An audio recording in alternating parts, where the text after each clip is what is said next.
Hello à tous, je vous retrouve avec une nouvelle vidéo et mon petit thé, bien sûr, puisque j'ai été courir et j'ai très très froid.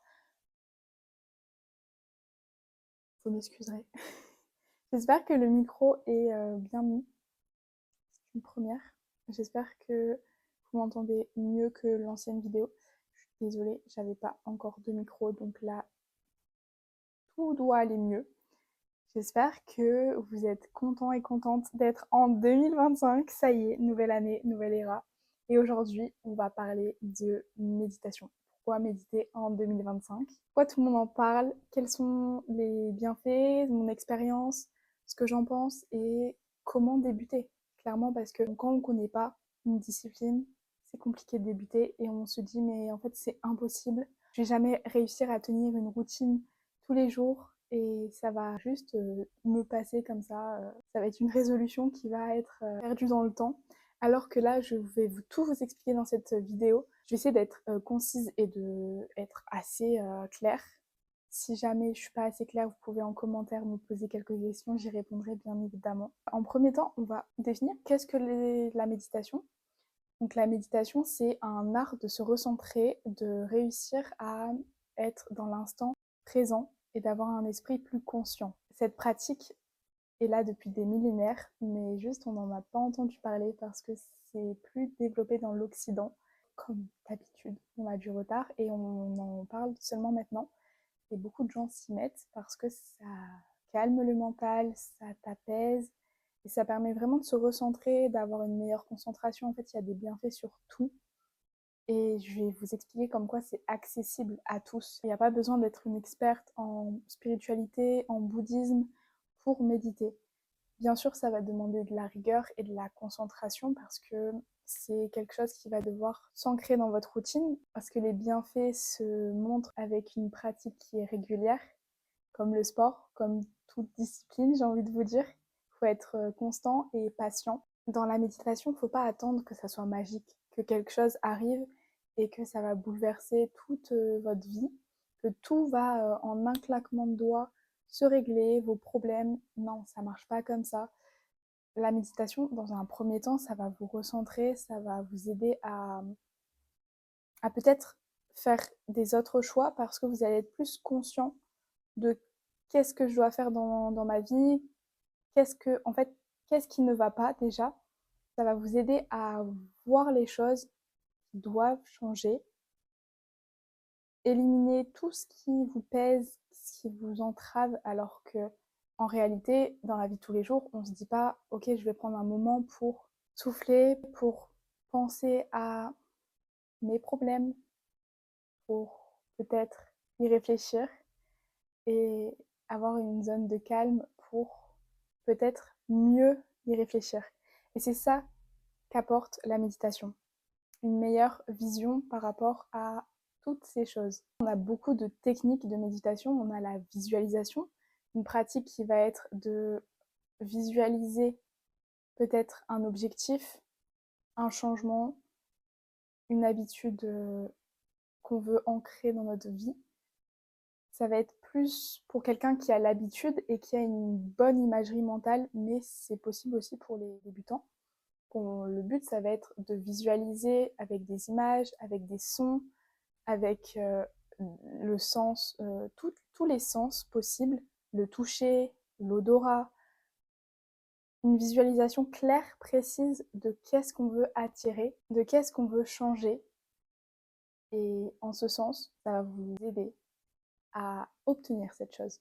En la visualisant, ça a été prouvé scientifiquement que ça aide à réaliser la chose que vous avez visualisée. La méditation guidée, ça va être une voix d'une personne qui va vous guider pendant la méditation. Beaucoup de débutants commencent par des méditations guidées et ensuite, petit à petit, on médite avec une musique de fond, sans personne qui nous guide. C'est assez contraignant parce que des fois l'esprit divague alors que lorsqu'on a quelqu'un qui nous guide pendant la méditation c'est plus simple. Donc je vous conseille de commencer comme ça. On a aussi des méditations transcendantales qui sont des méditations qui vont être liées à un mantra. Donc on va répéter beaucoup de fois une phrase ou un mot qui va s'ancrer et permettre d'être apaisé, peut-être se remotiver. Et j'ai pas vraiment testé cette technique, je vous avoue, mais pourquoi pas, ça peut aider aussi. On passe aux bienfaits de qu'est-ce que la méditation peut nous procurer. D'abord, on a déjà entendu parler que ça aidait au niveau de la santé mentale. La santé mentale, c'est beaucoup développé. Ces dernières années, on en entend beaucoup parler. Et je vous avoue que la méditation, ça aide. Moi, j'ai vu le avant-après de quand je méditais pas et quand je méditais régulièrement. Je me levais, je ne méditais pas. Je commençais ma journée avec beaucoup de pensées et beaucoup de peut-être d'anxiété parce que je réussissais pas à fixer mon esprit sur des bonnes choses. Je fixais mes pensées sur ah, il faut que je fasse ça, il faut que je. Il faut. Alors que ton cerveau, quand tu lui donnes tout un tas d'ordres dès le réveil, ça t'envoie une dose de cortisol, l'hormone qui est liée au stress. Et je vous avoue que c'est pas du tout ce qu'il faut. Et lorsque j'ai médité régulièrement, j'ai vu des bienfaits sur ma santé mentale. J'étais beaucoup plus apaisée. Je ne réagissais pas, je surréagissais pas aux événements. Je prenais du recul et je me disais, ok, d'accord, cette personne a réagi comme ça. C'est pas du tout pour moi.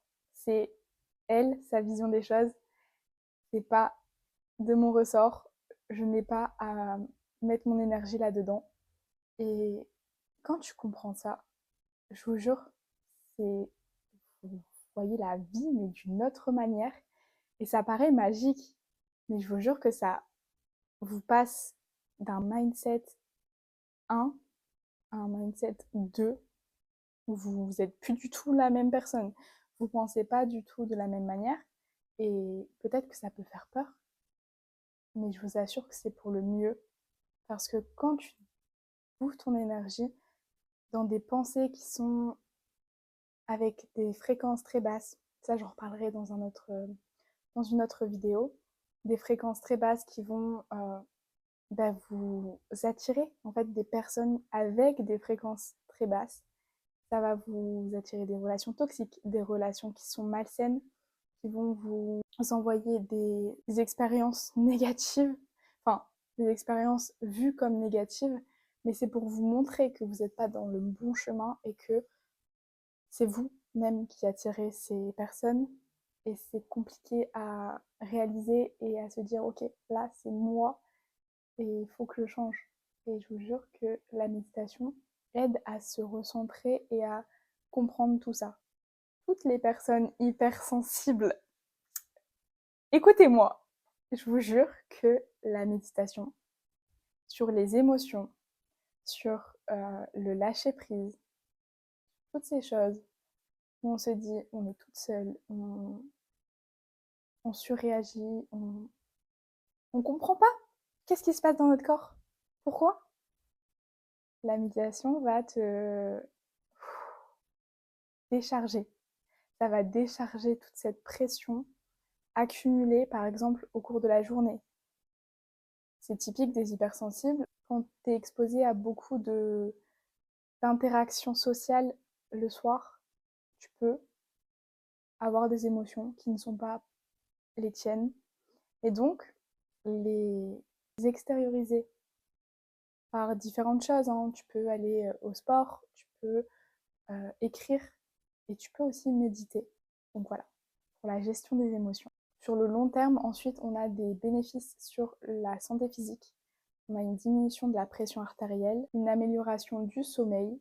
Tu vas dormir davantage parce que ton esprit sera calme et serein. Et ça, je vous assure, pour les personnes anxieuses, c'est banger. Plus besoin de prendre des médicaments, de plantes, de ceci, de cela. Tu médites avant de dormir, rien d'autre. Et ça renforce aussi ton système immunitaire. C'est bon à savoir. Je vous en avais parlé déjà. On a une meilleure aussi concentration, donc une meilleure productivité, ce qui est très important au travail, dans la vie de tous les jours, surtout pour les personnes créatives. Leur cerveau a besoin d'être stimulé, la créativité va se décupler. Tu auras beaucoup de périodes où tu vas être dans des moments de silence, des moments de calme. Et c'est les moments là où tu prends le temps pour toi, où ta créativité, elle se décuple. Le dernier point que je voulais aborder, c'est la gratitude. Pourquoi on évoque la gratitude quand on parle de méditation?